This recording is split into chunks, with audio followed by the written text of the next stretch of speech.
What's up? My name is Brittany and today I'm going to talk about some of the books that I read in the month of January. I'm going to look down at my computer screen every now and then because I don't want to screw up like I did in my November wrap up and end up forgetting a book, so I'm just going to take my precautions here. I ended up having a really good reading month. I ended up reading 11 books, which is pretty good, I think. Some of them were poetry books and some of them were graphic novels like comic books, so obviously they're a little bit shorter. I'm just going to share some of my thoughts and let you know if they're worth buying or if you should skip it or if you should just check it out at your library. So the first book that I ended up reading was, surprise, a poetry. Holy shit, I'm making up my own words. It's a poetry collection. How did you like that merge there? Anyways, I ended up reading Poems of Rebellion, Fire and Beauty, and this is a Wild Embers collection by Nikita Gill. It's modern poetry. I was pleasantly surprised. I did a little bit of research before I actually purchased this. I scoped out Nikita Gill on Pinterest, and I ended up really loving a lot of her poems. So I was at Chapters one day and I was just like, I'm gonna get it, and I bought it. This is something that I'd reread, and I can honestly say that I would highly recommend that you pick up a copy for yourself. If not, if you don't want to spend the money, check out your library. There's nothing wrong with that, but just my thoughts. I did a little mini review on this, so if you want to check out a few of my favorite poems, or if you want to check out even more, Goodreads always has like a quotes section, or you can go on Pinterest and type in Nikita Gill and scope out her work. So the next graphic novel that I read was Piper, and this is based off of some, I think it was like a German folk tale. This is by J. Asher, and I think it was Jessica Freeberg. Did not like this. I was super intrigued by this because the main female protagonist in this was deaf, and I thought, it's great, this is like a diverse kind of read. It was so unrealistic, like, I would just not recommend this. If you really, really want to pick it up, go to your library. That's where I ended up picking up mine. Don't recommend it. Super anticlimactic, and yeah, that's all I have to say about it. It was poop. The next graphic novel that I ended up reading, I ended up reading quite a few graphic novels, Jesus. It was The Beast's Tale, and this is book number 2, and it's by Mallory Reeves. I ended up picking this up at my Vancouver library as well. I was trying to save a little bit of money last month and utilize my library. I was on a wait list for book number 1, and I kind of did a little research, and they're kind of like standalones, even though they're like, I don't know, book 1 and 2. But it was an okay book. I think I ended up giving it like 3 stars. But that was mainly because it was kind of fun. I enjoyed Beauty of the Beast's Tale from the beast perspective, and I appreciated the artwork. The artwork in this was black and white. One thing I want to mention as well, the artwork in Piper was colored, which I kind of appreciated, and that's the only nice thing that I'm going to say about that. Yeah, The Beast's Tale, it was okay. I don't know if you have it at your library and I don't know, I maybe would recommend this if you're at the end of the year and you're trying to reach maybe your Goodreads reading goal. Maybe pick this up because it was super duper short. The next book that I ended up reading, which I really, really, really enjoyed, and I was fortunate enough to receive an advanced copy from Negali, and that is The Wicked Deep by Shea, I think it's Shea Earnshaw. I loved this so much. It was super cool. It's pretty much like, I did a full kind of review for this, and I also did like a playlist too. This comes out March 6th, so you don't have to wait too much longer. It's been compared to like Hocus Pocus, but while it has kind of elements of Hocus Pocus, I thought it was kind of it more reminded me of Tuck Everlasting. I don't know if you guys kind of remember that movie or that book. I bawled my eyes out, but I really enjoyed this. It was a standalone. There's some tropes and cliches in it. I wasn't overly impressed with them, and usually I'm like, I don't really care about cliches and tropes. Like, I don't mind them if they're executed well. Like, you know what I mean? Like, I don't mind insta-love If you're saying I love you after a week, no offense if anyone's ever done that, but no. Just no. So this did have that, I'm okay if that happens like a month, 2 months, you built up kind of feelings and stuff, but it was just a little too soon. That was probably the only thing that I didn't really like about this, but everything else I really, really enjoyed. It's about 3 sisters that were executed based off the accusation that they were practicing witchcraft. And every summer they'd come back and they'd possess bodies and they'd end up killing them.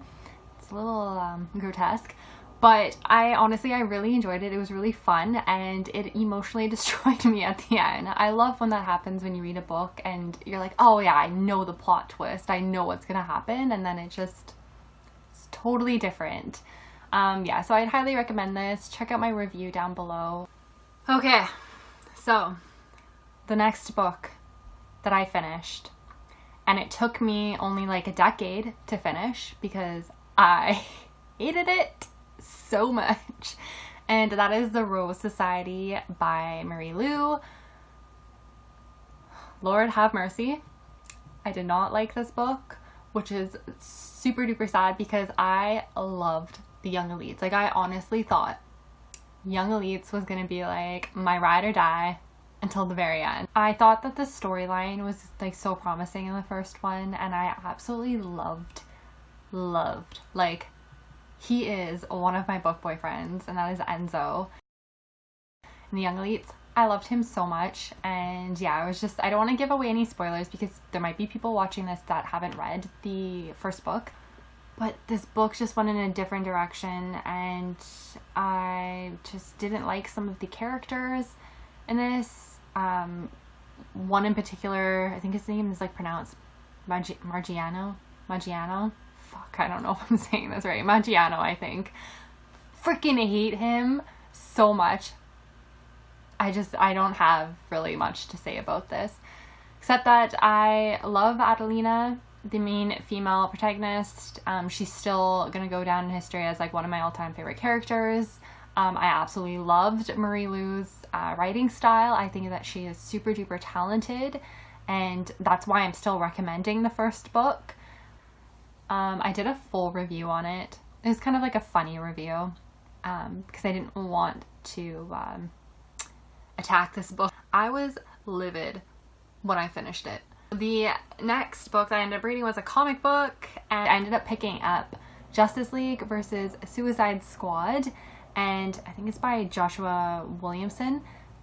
I could be wrong, but I think it is. I loved this so much. It was such a fun read. I think it was about 300 pages, which is quite long for a comic book, but it was so much fun, and all of the artwork is in color, which I really appreciated. And I know some of you guys were asking on Goodreads, like, to let you know if you need to have, like, you know, previous knowledge of some of the characters that are featured in this, or if you had to have read some of the other comic books, or if you'd be lost reading this. And I haven't read, like, I think everybody knows about Wonder Woman, Batman, and all of those superheroes, but you don't have to go and buy a bunch of comic books to get caught up. This is like a standalone story. But if you're somebody that's kind of just starting out in comic books, you're kind of late to the scene like I am, and you don't want to go and have to spend a ton of money trying to get caught up on the storyline, just go and pick this one up. See if your library has it. I ended up checking mine out from the library. The next book that I ended up reading was Alex and Eliza by Melissa de la Cruz. This is a historical fiction, romance, YA novel, and it's actually going to be a duology. It was okay. I think I ended up giving it 3.5 stars out of 5. It had a little bit of resemblance to Pride and Prejudice, but I felt like it didn't really read YA. I felt like it read more like kind of middle grade, so I felt myself kind of like bored, and like it just to me, it kind of read as being like really immature. It was a strong female protagonist in this, and I think I'm still going to pick up book number 2 just because it was kind of like a fun, quick read, and I kind of just want to see what happens with Alex. I don't really care about Eliza. It's a happily ever fun, fluffy read, but I mean, if you're not somebody that wants to spend hours upon hours reading a book that was like, I think it was like almost 400 pages, then maybe it's not for you. But I ended up checking it out for my library too, so I mean, I'm not like out any money. Okay, so my diverse read for the month of January, I ended up reading Like Water by Rebecca Potos. It is a YA kind of like romance, coming of age, LGBT. It wasn't anything like special. I mean, it was a diverse book in the sense that it dealt with a young woman that was kind of just discovering her sexuality, and the setting is in New Mexico, so you have a Spanish female protagonist in this, but I liked the writing style, I will say that. It read kind of similar to Sarah Wolf's Lovely Vicious series, so I think if you're into kind of like a writing style like that, where it's like really like witty, like retorts like constantly, and I don't know, like it was like a fun kind of read, but I didn't really care like by half. I was like 50 pages in and I was like, what the hell is the plot? I know it was a contemporary book and sometimes they don't have like a huge climax or anything, but I was like, this is like 250 pages, this book, or like 300 pages, and I'm like, what the hell is going on? Like, it's just this like young chick running around town, and I don't know, it had no storyline to it. I think I ended up giving it 2.5. I might have given it 3 stars. I don't know if I was being like feeling generous that day, but I think if you are into contemporaries and you want to try an LGBT book or like a diverse read, maybe for a contemporary-thon, give this a go. The next book that I ended up reading was super duper fun, and that is Remembering Magic by Valia Lind, I think. And I received just a copy of this from Neckley. I really liked it. It kind of reminded me a little bit of the first book of the Mortal Instruments series. Kind of that forbidden love trope. This is definitely romance centered, but it was fun in the sense that it's based off of a Russian folk tale. But a little bit about it, because I haven't done a review yet, but you're following Callista, and she's like at this college party, and then all of a sudden these like kind of creatures come and they're attacking her, and they want this information from her, and she has no idea what's going on. And as the story kind of unfolds, she realizes that she suffered from memory loss and that she's actually a fairy. And she is from a really powerful family as well. And she had entered the human realm trying to protect something that was really sacred to her people. And I don't want to say too much, but it was really fun. It's available now, so you can check it out and see if they have it on the Amazon website. They might even have it on Kobo. If they do, I'll link it down below. I'd recommend it. If you like Clary and Chase, then you'd probably like these characters. The next book that I ended up reading was another copy, advanced copy from Neckley, and that is The Witch Doesn't Burn in This One by Amanda Lovelace.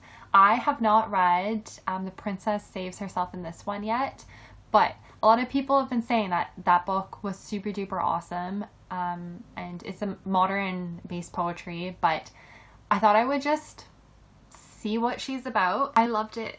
The formatting of the poems, I loved that the book kind of read as a story. Yeah, it was a lot of fun, and I like, who am I? I've recommended 2 modern poetry books already in this video. Like, I definitely think that this is worth buying, and I actually might buy it myself because I enjoyed it a lot. Okay, so the last book that I ended up reading was V-Girl by Maya Roberts. I'm not gonna say a ton about this because I've actually done a full review on this book. Once again, who am I? This is amazing. If you want to know a little bit more about it, check out my video. I will link it somewhere. Okay guys, that's all that I've read. Did you have a good reading month?